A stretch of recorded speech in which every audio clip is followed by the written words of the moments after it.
We see some methodology being hinted at. We also see certain types of entities being hinted at. Lucifuge Raphicala. Flee the light and wear a cloth about the neck like a sick person. Or perhaps that refers to a type of spirit. A lot of the grimoires talk about types of spirits. Of course, we're talking fiction here. We're not talking religious manuals, but Blake stooped. Well, I mean, we're going over fiction, but we're relating it to more important things. Blake stooped over the gleaming bones and noticed their peculiar state. Some of them were badly scattered, and a few seemed oddly dissolved at the ends. Others were strangely yellowed, with vague suggestions of charring. The charring extended to some of the fragments of clothing. The skull was in a very peculiar state, stained yellow, and with a charred aperture in the top, as if some powerful acid had eaten through the solid bone. What had happened to the skeleton during its 4 decades of silent entombment here, Blake could not imagine. Before he realized it, he was looking at the stone again, and letting its curious influence call up a nebulous pageantry in his mind. He saw processions of robed, hooded figures whose outlines were not human, and looked on endless leagues of desert lined with carved sky, reaching monoliths. He saw towers and walls in nighted depths under the sea, and vortices of space where wisps of black mist floated before thin shimmerings of cold purple haze. And beyond all else, he glimpsed an infinite gulf of darkness, where solid and semi-solid forms were known only by their windy stirrings, and cloudy patterns of force seemed to superimpose order on chaos and hold forth a key to all the paradoxes and arcana of the worlds we know. Then, all at once, the spell was broken by an access of gnawing, indeterminate panic fear. Blake choked and turned away from the stone, conscious of some horrible, formless alien presence close to him, and watching him with horrible intentness. He felt entangled with something which was not in the stone, but which had looked through at him, something which would ceaselessly follow him, with a cognition that was not physical sight. Plainly the place was getting on in his nerves as well as it might in view of his gruesome find. The light was waning too, and since he had no illuminant with him, he knew he would have to be leaving soon. It was then, in the gathering twilight, that he thought he saw a faint trace of luminosity in the crazily angled stone. He had tried to look away from it, but some obscure compulsion drew his eyes back. Was there a subtle phosphorescence of radioactivity about the thing? What was it that the dead man's notes had said concerning a shining trapezohedron? What, anyways, was this abandoned layer of cosmic evil? What had been done here, and what might still be lurking in the bird-shunned shadows? It seemed now as if an elusive touch of Photor had arisen somewhere close by, though its source was not apparent. Blake seized the cover of the long open box and snapped it down. It moved easily on its alien hinges and closed completely over unmistakably glowing stone. At the sharp click of that closing, a soft stirring sound seemed to come from the steeple's eternal blackness. Overhead, beyond the trapdoor, rats, without question, the only living things to reveal their presence in this accursed pile since he had entered it, and yet the stirrings in the steeple frightened him horribly, so that he plunged almost wildly down the spiral stairs across the ghoulish nave into the vaulted basement, out amidst the gathering dusk of the deserted square, and down through the teeming, fear-haunted alleys and avenues of Federal Hill toward the sane central streets and the home-like brick sidewalks of the college district. there are certain experiences that people have that may not be provable physically from one person to the next. Some of those are completely physical.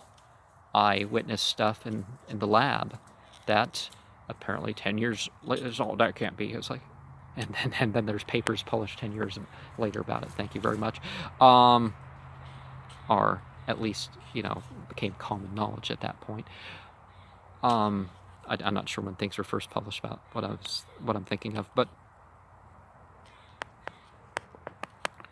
there's certainly psychic experiences and spiritual experiences that are, again, just as real. During the days that followed, Blake told no one of his expedition. Instead, he read much in certain books, examined long years of newspaper files downtown, and worked feverishly at the cryptogram and that leather volume from the cobwebbed vestry room. The cipher, he soon saw, was no simple one, and after a long period of endeavor, he felt sure that its language could not be English, Latin, Greek, French, Spanish, Italian, or German. Evidently, he would have to draw upon the deepest wells of his strange erudition. Every evening, the old impulse to gaze westward returned, and he saw the black steeple, as of yore, amongst the bristling roofs of a distant and half-fabulous world. But now it held a fresh note of terror for him. He knew the heritage of evil lore it masked, and with the knowledge, his vision ran riot in queer new ways. The birds of spring were returning, and as he watched their sunset flights, he fancied they avoided the gaunt, lone spire as never before. When a flock of them approached it, he thought they would wheel and scatter in panic confusion, and he could guess at the wild twitterings which failed to reach him across the intervening miles. It was June that Blake's diary told of his victory over the cryptogram. The text was, he found, in the dark Aklo language used by certain cults of evil antiquity, and known to him in a halting way through previous researches. The diary is strangely reticent about what Blake deciphered, but he was patiently awed and disconcerted by his results. There are references to a haunter of the dark, awakened by gazing into the shining trapezohedron, and insane conjectures about the black gulfs of chaos from which it was called. The being is spoken of as holding all knowledge and demanding monstrous sacrifices. Some of Blake's entries shew fear lest the thing which he seemed to regard as summoned stalk abroad, though he adds that the streetlights form a bulwark which cannot be crossed. Of the shining trapezohedron he speaks often, calling it a window on all time and space, and tracing its histories from the days it was fashioned on dark Yugoth, before ever the old ones brought it to earth. It was treasured and placed in its curious box by the crinoid things of Antarctica, salvaged from the ruins by the serpent men of Valusia, and peered at aeons later in Lemuria. By the first human beings it crossed strange lands and stranger seas, and sank with Atlantis before a Minoan fisher meshed it in his net and sold it to swarthy merchants for knighted Kem. The pharaoh Nephren-Ka built around it a temple with a windowless crypt, and did that which caused his name to be stricken from all monuments and records. Then it slept in the ruins of that evil fane, which the priests and the new pharaoh destroyed, till the delver's spade once more brought it forth to curse mankind. Early in July, the newspapers oddly supplement Blake's entries, though in so brief and causal a way that only the diary has general attention to their contribution. It appears that new fear had been growing on Federal Hill since the stranger had entered the dreaded church. The Italians whispered of unaccustomed stirrings and bumpings and scrapings in the dark windowless steeple, and called on the priests to banish an entity which haunted their dreams. Something, they said, was constantly watching at a door to see if it were dark enough to venture forth. Press items mentioned the long-standing local superstitions, but failed to shed much light on the earlier background of the horror.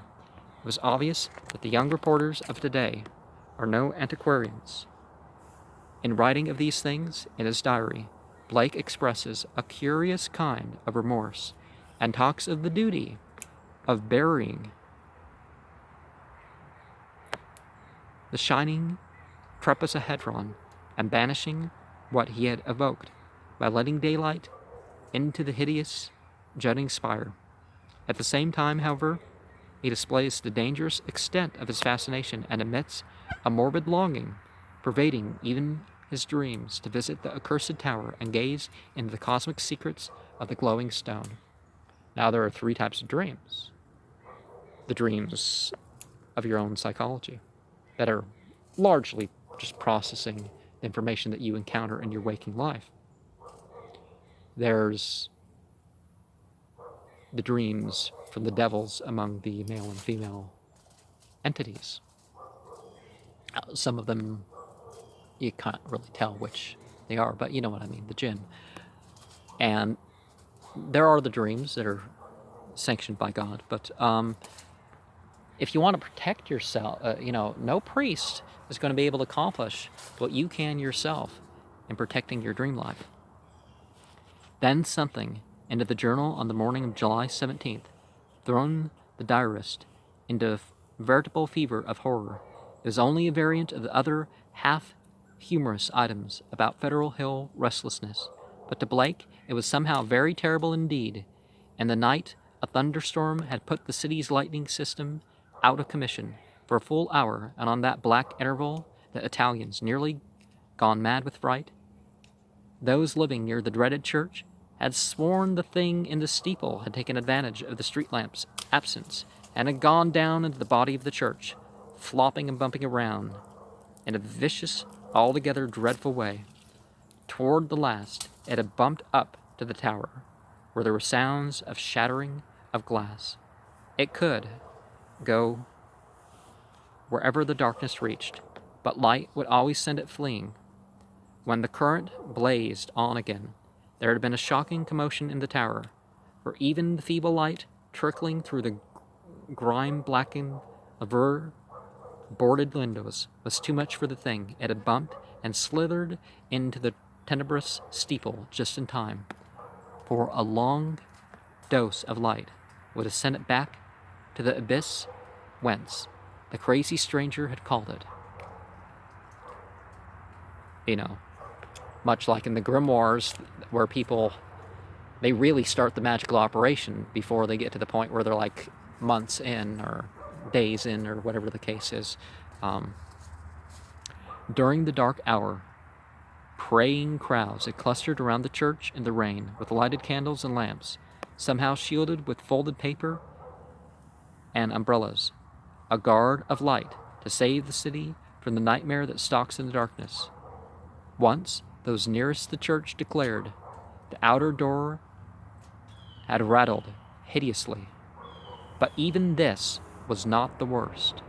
That evening, in the bulletin, Blake read of what reporters had found, aroused at last to the whimsical news value of the scare. A pair of them had defied the frantic crowds of Italians and crawled into the church through the cellar window after trying the doors in vain. They had found the dust of the vestibule and the spectral nave plowed up in a singular way with bits of rotted cushions and satin pew linings scattered curiously around. There was a bad odor everywhere, and here and there were bits of yellow stain and patches of what looked like charring.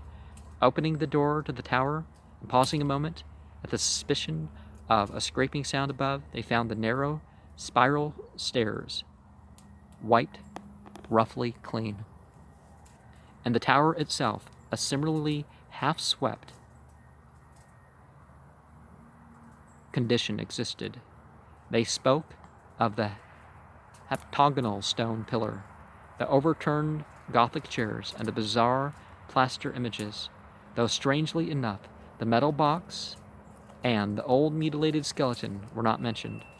What disturbed Blake the most, except for the hints of stains and charring and bad odors, was the final detail that explained the crashing glass. Every one of the tower's lancet windows was broken, and 2 of them had been darkened to a crude and hurried way by the stuffing of satin pew linings and cushioned horsehair into the spaces between the slanting exterior liver boards. More satin fragments and bunches of horsehair lay scattered around the newly swept floor, as if someone had been interrupted in the act of restoring the tower to the absolute blackness of its tightly curtained days.